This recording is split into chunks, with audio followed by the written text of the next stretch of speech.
Hi everyone, this is LeadHer Shift, and we are currently here talking to Francoise. I can't wait to have this conversation. She's one of the other dynamic women I look forward to having this conversation with about leadership. She has a myriad of experience. I know it, you're gonna soon know it. And I look forward to her sharing, but also us learning together in this space. So, Francoise, how are you? How's Hi, everything going? COVID thanks is for having happening. me. I'm so excited. I'm doing well. It's a bit late. I live in Morocco. It's like 9:30 p.m. Yeah, yeah. But I decided to keep my last bits of freshness for you. So, Thank you so much for so, that. I'm hiding from my kids. Everything is fine.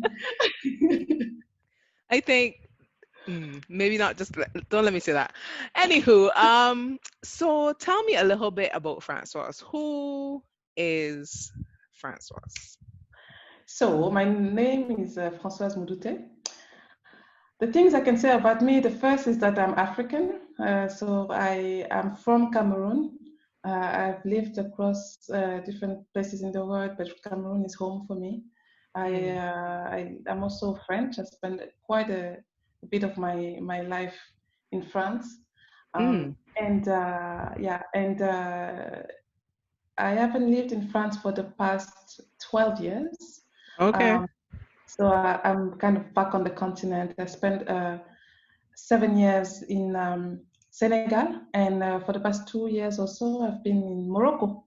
So I'm exploring the continent, and I'm a feminist. Is the second thing I should say. I'm a feminist activist. I have worked in women's rights organization for almost all of my career, and now I am embracing the consulting life, which is a great way for me to work on different women's rights issues without the constraints of having to embrace a party line that will come from any organization. Mm, And lastly, but really not least, I am the founder of a platform that's called Eyala.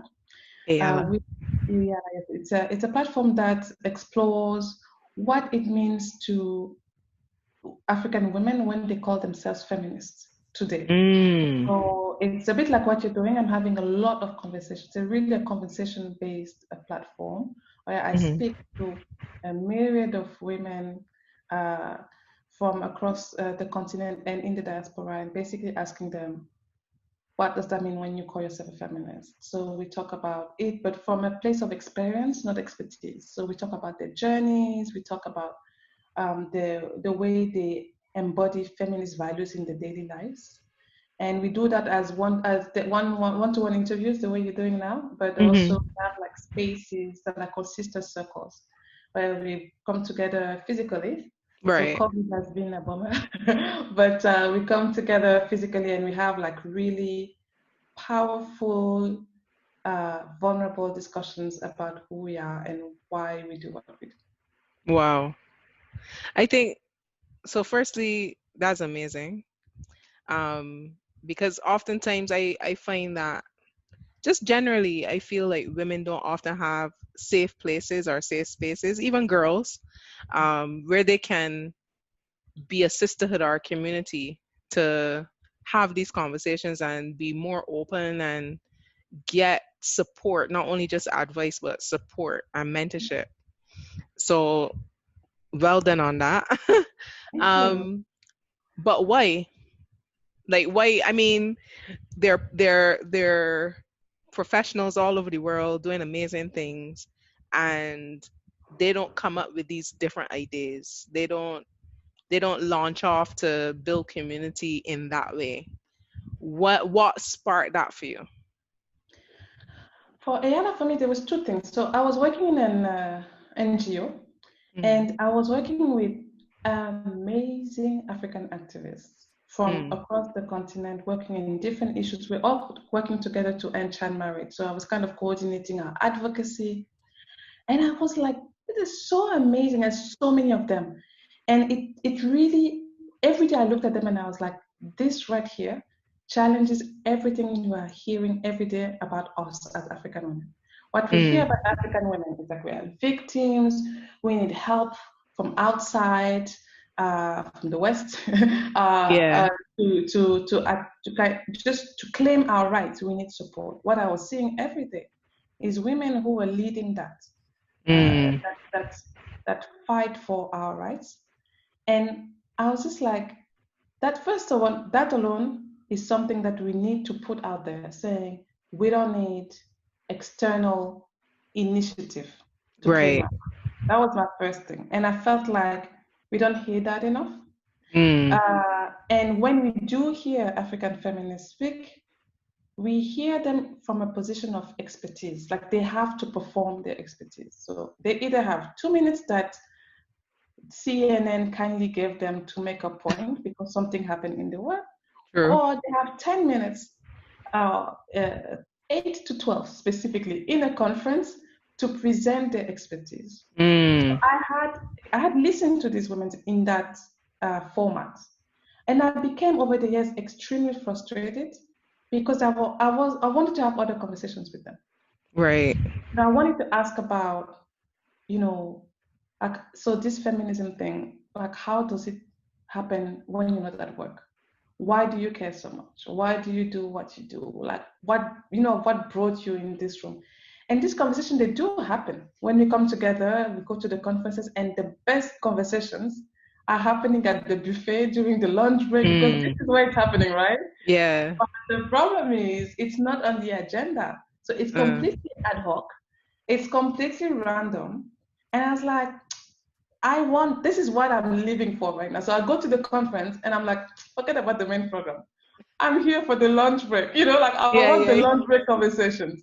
And I thought, what if we just had those conversations? Because each of these conversations were so nourishing for me, Mm. nurturing me, like just things like how do you handle the why and the how we do things for me Right. was really becoming bigger for me in terms of an obsession. And I was like, I just want to have these conversations. And then I said, if I need them, maybe some others need them as well. So I Right. just wanted to do it. And then the more I did it, the more I realized it's not just a conversation. We also need the spaces. That's what I Mm. was feeling. And so from there on, I was just responding to the needs. People were saying, we need more, we need more. And I was trying to do more. So that's what I've been trying to do. Uh, Mm. and uh, and so, yeah, I guess it came out of frustration and a Right. strong need for community. And so for you, because this the term feminist and feminism and feminist activists and all these terms that we often identify with can be misinterpreted or misunderstood. So for you, from all you've learned, from the conversations you've had, from the different women in your life, what would you say feminism means to you? Yeah, I like the way you asked the question because it's what it means to me. Because what I have learned is that it means many different things for many different Different women. people, yeah, Yeah, yeah. exactly, right? So for me, I think the way I see it, that it means different things, but they all come together. The first thing is I acknowledge that the way the world is set up is really set up for women to fail, right? Mm, So in that it is not like an individual thing, it's a system thing, right? So i right. just i just look out there and I'm like, this game is rigged, and it's rigged against us as women. Mm, First. Second thing for me is that I decide that I want to do something about it. So for me, my feminism is like an action. So I'm like, okay, what can I do about this? mm, So I decide that I want to take action. The third part of the definition for me is that I realize that action I want to take is not individual. Like I need to be mm. in movement. In I need to community. be, yeah, in community to do this because basically the work is too much. Like this, Yeah. I mean, patriarchy is everywhere, so creative, so apt at reinventing itself, and we cannot take it on alone, right? So I feel like I need to be in a movement. I don't feel like it's just about like what I do in my home or what I do with my friends. And then the last piece of it is like, because I'm in a movement, I don't want to just take, it's not just a movement of like we come together for collective action. Right. It's a movement of sisterhood as well. So that's where like nurturing the community in itself, and that's where my work with Ayala really is focused on. Is like this it's not just, oh, we're going to do joint advocacy, or we're going to sign on the same letter, or we're going to protest together. It's like we Right. need to hold each other. So a lot of my practice of feminism is a practice of sisterhood. It's massively important for me, that we don't just work together, but that we hold each other. Right. Hold each other. So let's take a step back for a minute. Right? Um, Aside from all your work, aside from all the things that you've been doing and now your consultancy, Yeah. what's some fun facts outside of all of that? What's some fun facts about you that many people may not even know? Uh, well, I think what people don't know about me, is that, I love to sing. I love to sing. Oh, It's something that, yeah, it's something that, maybe if I didn't have African parents, I'd be a singer right now. No, probably not. That's probably not true. But I do love to sing, and I don't do enough of it. But from time to time, you will find me uh, on a stage singing nice. something. That's Yeah, that's good to probably know. something people don't Ooh, know. Yeah, that's something people don't know about me, I have to say. wow. Who would have thought? Francoise Right? singer. And has that ever had any influence? So you might love singing, but in terms of music, has that had any influence on you as a woman or as an individual or even as a leader in the different roles that you've ever had? I would say that the singing, because I used to sing, I used to sing a lot as a teenager. I was in a gospel choir in France. Right. Mm-hmm. And I think, it did, play a role in my leadership kind of journey. I was very young still, but you know how they're like, oh, oh, you have a good voice, you should take on a solo. Mm. And I was like, oh, What? I don't think so. But then, I think what I learned then is that a solo, and something that it's something that I'm still carrying today, that I learned at that age, is that a solo is not you being in front of the stage so that you like put the spotlight on you. Right. When I started doing the solos, I realized you do a solo, what you do is you don't lead when you do a solo. You lead by serving. Like you may be in the Mm. front, but your solo is only as good as how you can be on in sync with the rest of the choir, right? Right. So when I started, I was like, oh, a solo, then I'm gonna be a star. I can't deal with this. But actually, I Too much realized pressure. I was like my solos. Actually, I realized, when you do a solo, it's like you have people backing you up. Mm. What you do is not like sit on what they give you to magnify yourself. It's like Right. hearing what they're saying and just, lifting the collective voice. And that's something that, I mean, I didn't articulate it That's at a like that's a teenager. good I way was to like look at it. 16. I Yeah. didn't have any of those words in my head, but I did feel every time I did a solo, I felt like not I never felt like I was out of the group or in front of the group or at the head of the group. I felt like I was in the group playing a particular role, but I mean, I guess we will call it like leading from behind, I guess, which is not Yeah. exactly the case because actually you're in front. But what I Yeah. mean is Yeah. like, it's not, leadership is not about you. Leadership is how much you are in the group. I think I learned that lesson from singing quite early. Oh, that is so powerful. Um, and that was gonna lead right to my question of what do you think leadership is, or even if you think or see yourself as a leader? Because I know there are many women and professionals in general who have had amazing careers, have done amazing projects and championed different ideas and done all these different things, but don't see themselves as leaders. It's so Was your funny. thought on that specifically, and why do you think persons may not even see themselves as a leader? It's so funny that you're saying this because literally this morning I was having a chat with a friend because I'm redoing my CV, Hmm. and and I was like, you know how you put a title in your CV, you put your name, you put a title. I was like, I'm not going to say like, gender experts. Yeah. And she was like, you need to put Pan-African feminist leader. I was like, girl, wait, I just feel like I think this is a bit too much. And Yeah. and she was like, well, are you not a Pan-African? Yes. Are you feminist? Yes. Are you a leader? Yes. I was like, Yes. but am I?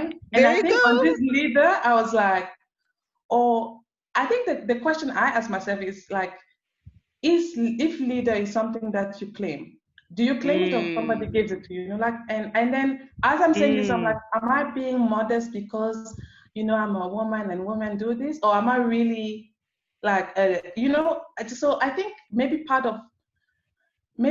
of the answer to your question is like why people don't claim it. I think Yeah. that part of it is like we are just like socialized to make ourselves small, to be honest. But also we feel like leadership is something I certainly feel a bit uncomfortable about calling myself a leader. But if somebody will call me a leader because I've played a role in their movement or in their life of leadership, then I'll take it. So as long as I haven't received it, I'm not going to go and claim it. And I don't know if Honestly, it's right. yeah. Honestly, I don't know. Some part of it, I'm like, maybe it's just me replicating the things that the patriarchy has Mm. put on us of being humble and humble for what. But Yeah. I just don't know. It doesn't feel natural. To be honest, it doesn't feel natural. Honestly, when you said something there that really struck with me. You said, is leader something you even claim? And that kind of hit me hard in the sense that, you know, like I always hear this saying, if you're rich, why do you need to say? Or, like, why is it necessary to actually say it out loud or put that as your title, so to Mm-hmm. speak? Or is it more something that persons assign to you based on what you've done for them or how you've served them? And to me, that's powerful. But I never really thought of it that way. Well, So no, it has me thinking. well, so for me, I just feel like, as I said earlier, I mean, leadership is not something you do for yourself. There's no Right. leader without a community, right? You're not. Yes. It's like people who call themselves influencers. Like, who told you influence them? You know, Yes, that's it. as long as Oh, you don't have a lot of people telling you have influence, you are not an influencer, right? yeah. Mhm. And I think it's exactly the same for leadership because leadership is about community. And you asked me Right. about my understanding of leadership, my definition of leadership. For me, leadership is very much about serving, so service and community. It really, so for me, it's like identifying a community, which could be a community as a family, it could be a community of activists in my case. Uh, and for me, I don't call myself a leader because I'm so focused on serving, you know, that I don't think about leadership uh, Mm. the way it is typically, Seen understood to. or yeah. Yeah. But then even by your definition, it does mean you are a leader, but you don't necessarily have to say it in order to claim it, if that makes sense. I don't You see know. what I'm saying? Yes, I'm telling you now you're a leader. Okay? I take it if you give it to me. I'm not saying no. Thank you very much. So do I put it on my CV or what? Because this has to be decided. Yes. Yes. Yes, of course. Like, what do you mean? So sorry. So this is such an interesting way or spin to look at it, and I appreciate your take on that, because honestly, I don't think anyone has said that in that way that I've spoken to of recent so far. Um, and then that then leads me to the next question of what pushes you to want to serve? Like, what is it you're holding to push you to serve others? Where did that even stem from or come from for you? Um, that's not an easy question. I think it's just who I am. I'm Mm, trying to like.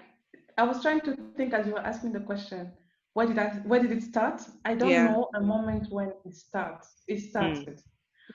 I just feel like as a very young child, there's two things that happened. One was that I was a privileged kid, like a middle class Cameroonian child living in an urban, space with like, middle class parents, going to a good school, all of these things, right?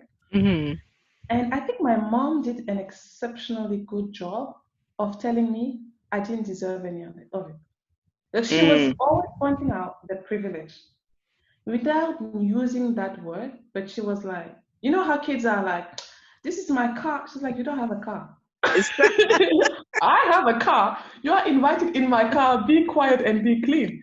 But she was like, she was like, and she was also telling me, as I would go to school, I specifically remember going to school, and my mom would be, your cousin, who is in this house that you drive past as you go to school. She's not going to school. She's sweeping the front of the house. She's going to be doing like, like Mm, cleaning all day, and you are from the same family, you don't deserve right, what you have, and she doesn't deserve not to be in this situation. So right, just so I had always this thing, and she would then also tell me, you know, this thing, it's life is not fair, but that's not right. So we have to do something about it. My right. mother was not an activist. I wouldn't think of my mom as an activist, but she was, like doing things for the community. I've always seen her, like she would take me. She was volunteering in an orphanage, and as soon as I was, you know, uh, old enough to help other kids to read, she'd be like, "Hey, come in, let's go." So I kind of felt like service was, how people. I think there's this quote that says that service is what is like the rent I pay Mm, for being alive or something. For me, it was always like clear that you know, I never ask my question, so how am I going to enjoy the things that I didn't deserve? It's like, how do mm, I make sure that what I have by accident is not an accident, but it's a basic right for everybody? So I always thought, yeah. so I guess that's where it all came from. So very early on, people would ask me, so what do you want to do when you grow up? And I always knew I didn't want to go in the private sector. It was Mm, very clear to me, I think before I was even 10, I was like, maybe I want to advocate for truth, so be a journalist. And then my mom said, journalists lie a lot, so I decided not to do that. But things like that. I was like, I was really about exposing injustice or mm. fighting, and then yeah. So I guess I could credit it to my mom somehow. Yeah, because I So was gonna ask, like, would you say like the first leader you ever was influenced by would be your mom? yeah, my mom certainly, because I saw her really up close, but also there've been many leaders in my that I've been able to observe in my Mhm. immediate family. So my dad is actually a chief of village, Right. and it was so interesting, like the notion of community, of family, Mm, what it looked like. My dad, the moment he became chief, like basically the house was open from 5 a.m. People would be like, "Kong, kong, kong," you know.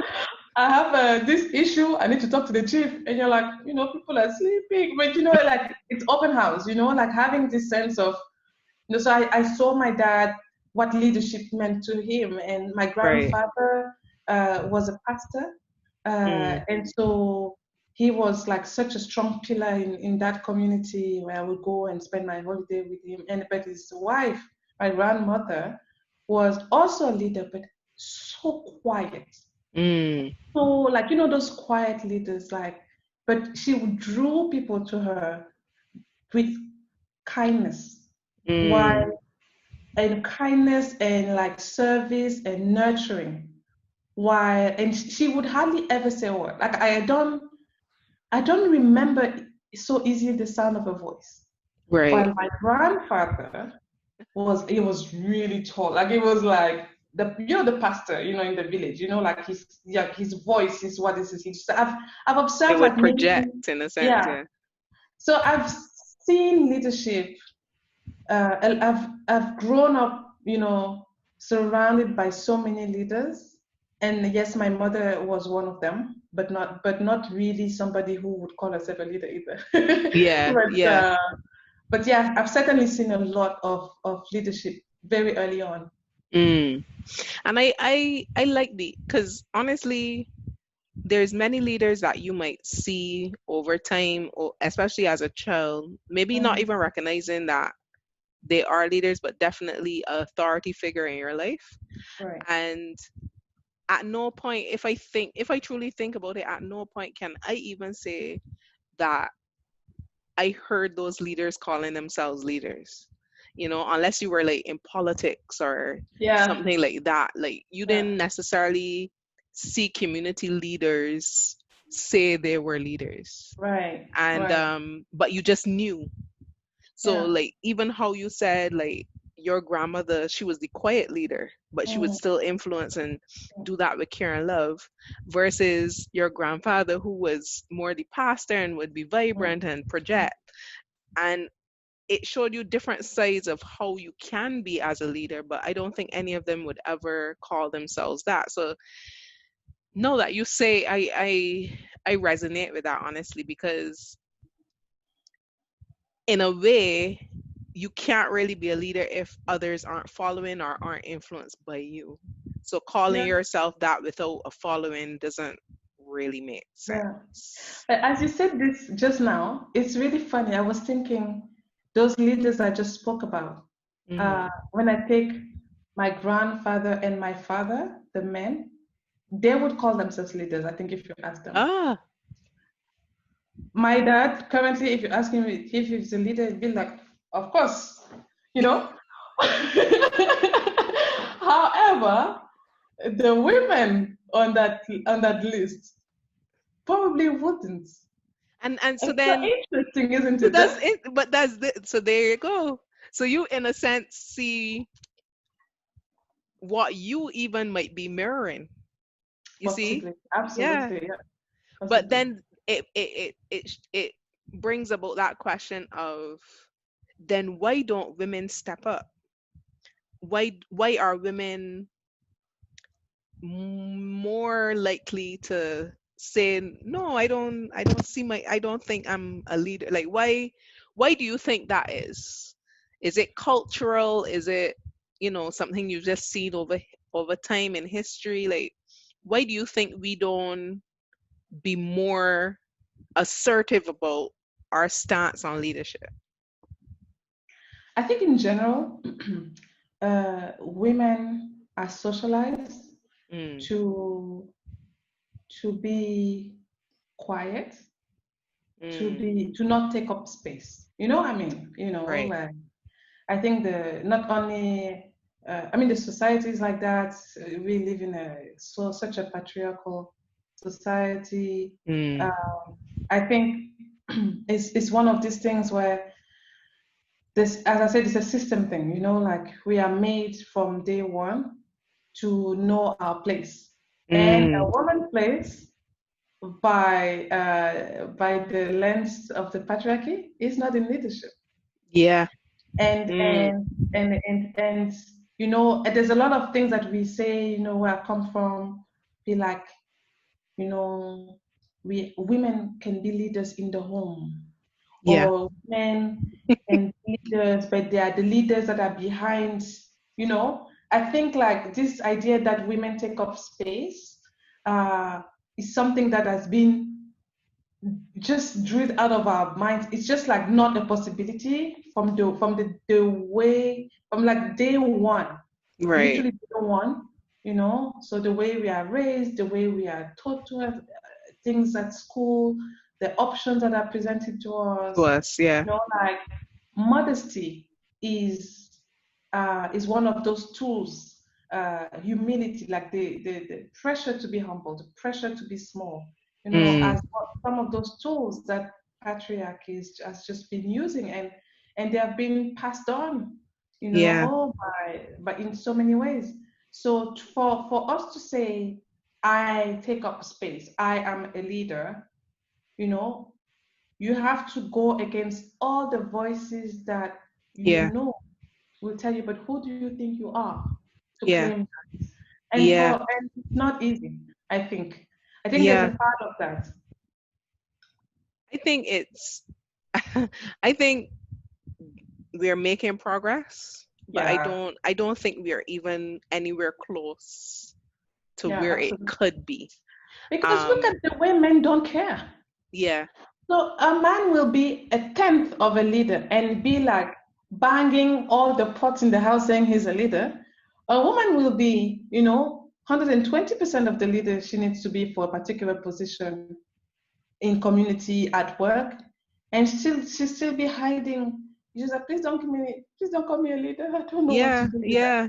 So I wonder yeah, what where I know history plays a part, systems plays a part, but I'm wondering, like, you know, even when women are in the position, are in in the role, so to speak, there's still not a belief. There's a lack of confidence there, etc. And I'm wondering if, because even down to, like, there's so many women I've spoken to who would say, should I go forward for that promotion? Like, should I even ask for more money? Um, Whereas a man, on the other hand, he's going to be first, but at the same time, the woman is already starting from behind because she's mhm, already not being paid what she should be anyway, mhm, mhm. you know, even though she might be doing the same role. So there's so many different ways that the shift has to occur. But I Yeah, think one of the major ways is that women themselves have to believe, just believe, because I think women are one of the most influential parts of the human species, honestly. yeah, it's true. We do. I think you're right. We have to believe. But no, I agree. We have to believe it, but we don't believe what we don't see. Yeah. We Mm. don't believe it if we don't have the role models. Yeah. We don't believe it if we don't have like people in our lives who Yeah. are telling us to not believe, to believe that and not to believe the things that we've heard all of our entire lives, Yeah. right? So, It's yeah. funny you say that because I had an interview with another guest on the show, and they had this thing where they were saying, your thoughts turn into feelings and then your feelings turn into action. So obviously if you don't think you are a leader, then you're not necessarily going to feel or believe that you are a leader, and as a result you won't necessarily act. Absolutely. You won't Yeah. act as, and I don't even want to say as a leader, because leadership is not about acting, but more so portray it in your daily presence, I Yeah. would say. um Absolutely. this is awesome. So Francois 2020, talk to us about where you're at now, what you have going on, and how are you leading today. So today I am through Ayala, a lot of my leading is leading through listening. So I do a lot of listening, and it turns out I love it. I'm typically I'm a bit of a reserved person. I mean, if you get me talking the way we are now, I'm not going to shut up. But in a room, I'm typically the last person to speak. Mm, Like so, as you know. And so I love to listen, and I've been listening to women. I love doing the interviews that I do on ALA. And for me, listening is also my favorite way to learn. mm, So I've been doing a lot of listening and also amplifying. I don't believe in this idea that there are voiceless people and that other people need to be the voice of the voiceless. I feel like mm. everybody has. I just don't even know where this phrase is coming from. I think Yeah, everybody has a voice. The question is, who do you listen to, and whose right, voice do you amplify?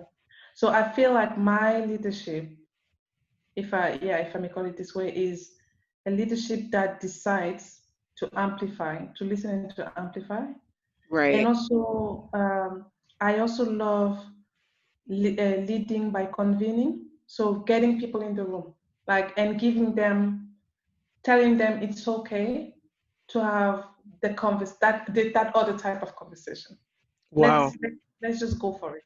So I remember Right. when the first time I did a sister circle was on the side of a big conference that we had all been there, jet lagged, running around in our power suits and our high heels, and in this room full of our bosses, our donors, we're all there, and it was all on I think the last day or the day before, and I had created this space. I had a whole agenda, and then I was so tired.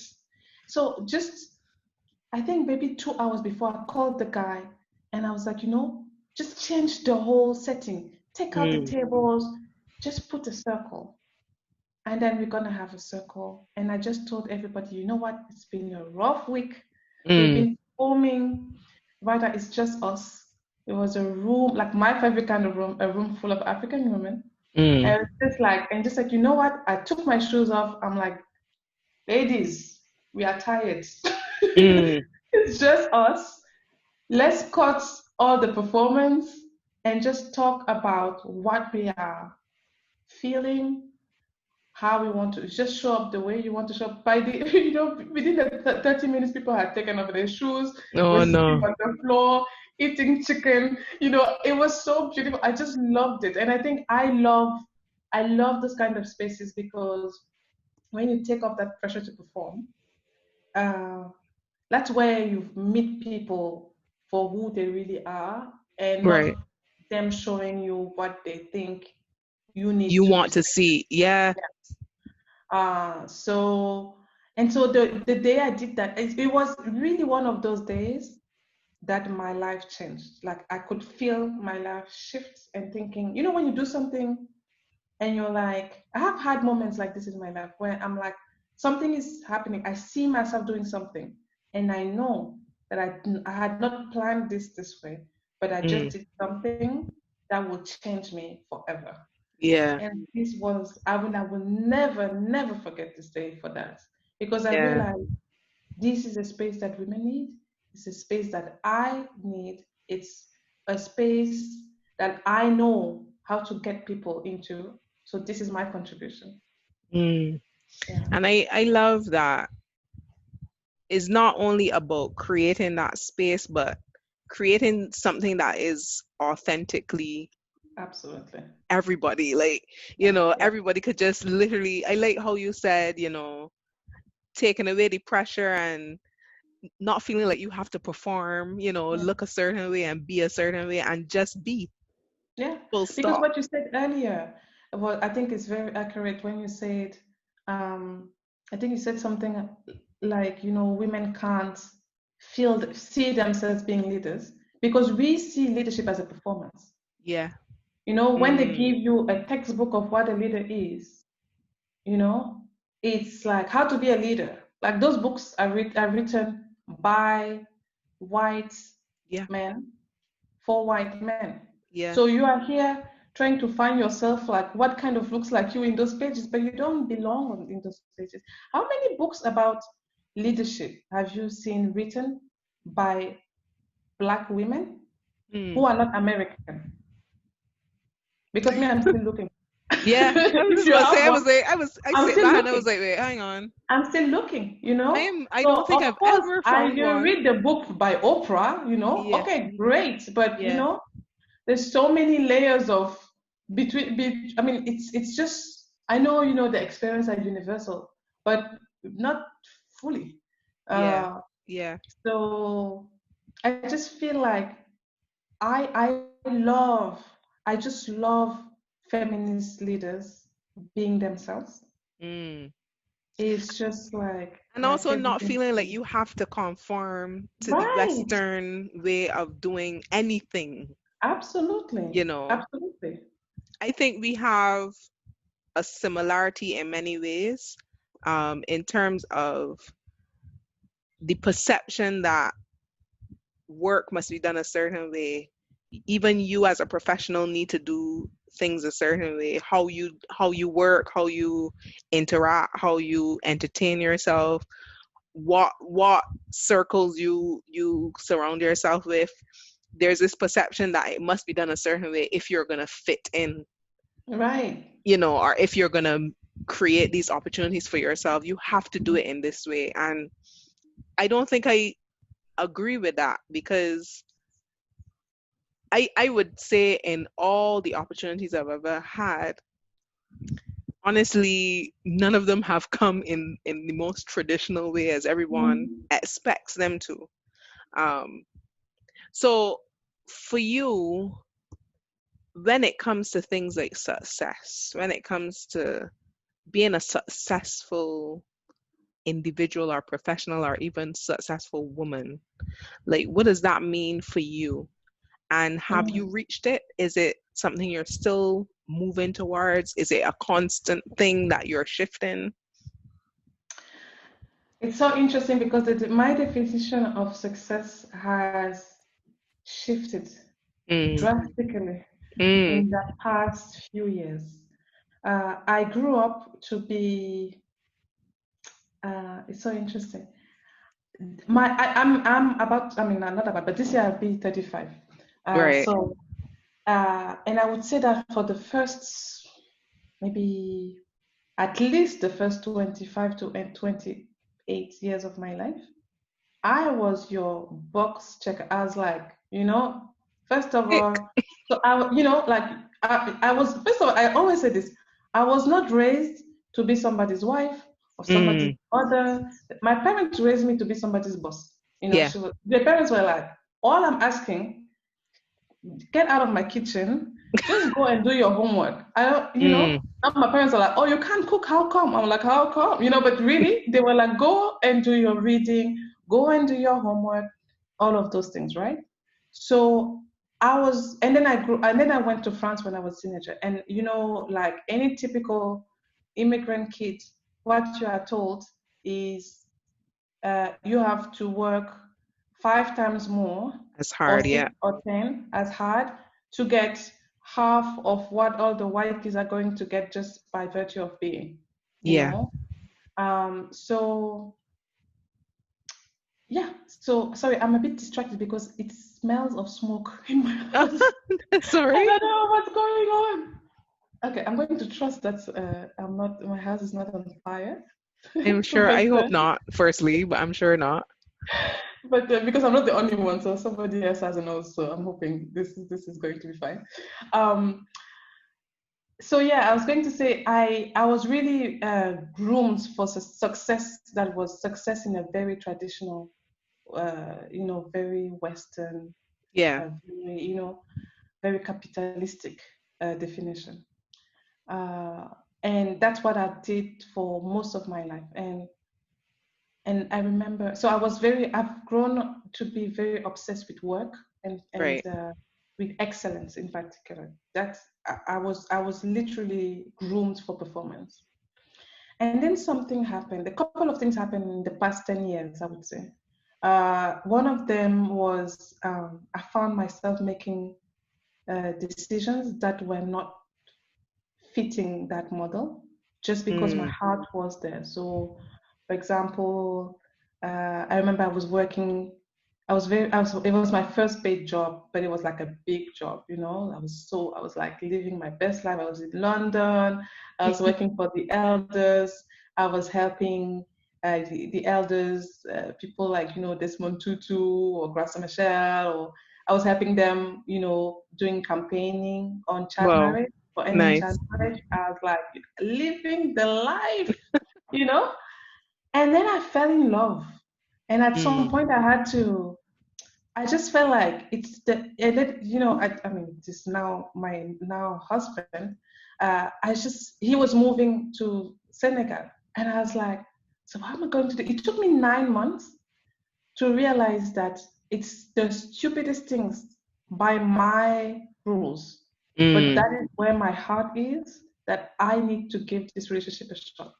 Right. And I was like, okay, I quit my job. My dad, like literally, my dad almost disowned me. He was like, he couldn't even Oh talk to me.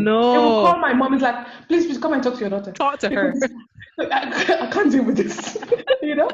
Oh But I no. remember. I mean, I'm not saying people should quit their jobs to follow a man. I'm not saying this at all. But I'm saying the first time in my life, I made a decision that didn't make sense but felt right, Mm. and it was one of the best decisions I've made. Mm. Uh, and I think it would have still been one of the best decisions I've made, even if this relationship had ended after 2 months. Right. Because I was like, this is what it feels like to do what is right by Mm. your heart and not by the book, The you know? book. Yeah. And then other things happen is that, but I came back and then I continued to like do what I was supposed to do and work and a couple of years, maybe 5 years later, I burnt out severely. I Right. was exhausted trying to be uh, the perfect manager, the one woman team, Yeah. do everything, go everywhere, speak everywhere, like do all the work, micromanage people because you're so obsessed with success that you don't trust others. I did all of these things, Mm. and I had months and months when my body was telling me, girl, you need to sit down. Yeah. And I didn't listen. And I didn't listen because I grew up with a mother who would tell me there's this phrase in French says, le travail, c'est la santé. It's like work is health. I don't know if it's a Mm. phrase as well. So my mom would say this phrase to me at least once a day. So when work made me sick, I didn't understand that's what was happening. I thought I was just Right. tired, that my back was just hurting. I couldn't sleep. I just thought, like, but before I understood I was really, really, really burning out, I was like almost completely burnt, you know? Wow. And it took for me to have a massive, how do you say that, episode of memory loss, Right. that I was like, hey, this thing, Yeah. this thing is bad. That And must be at that, scary though. it was so scary because Yeah. somebody asked me, how was your weekend? And I was like, I don't know. What? What did, Yeah. Yeah. and I remember asking somebody, do you remember what I asked my husband? Like, do you remember what I told you I did this weekend? And he started like, of course. And I just crumbled. I started crying Mm. for, everything just got together in my head being like, you've been ignoring all the signals that your body has been telling you. Why? Because of what? Because you want to tick the box. Yeah. And that was also another, you know, uh, really big change because I mean, a few months after that, I had quit that job, which was another fantastic job that I loved. Um, and within a few months, I had dropped it and I started working on Ayala instead and being a consultant so I can say no. And honestly, it's still difficult, because my natural instinct is to go to try and do everything, to be everything, Yeah. because but I think what I'm learning from all of that is, so I'm trying to remember what the question is that you asked initially. I mean, but I'm sorry.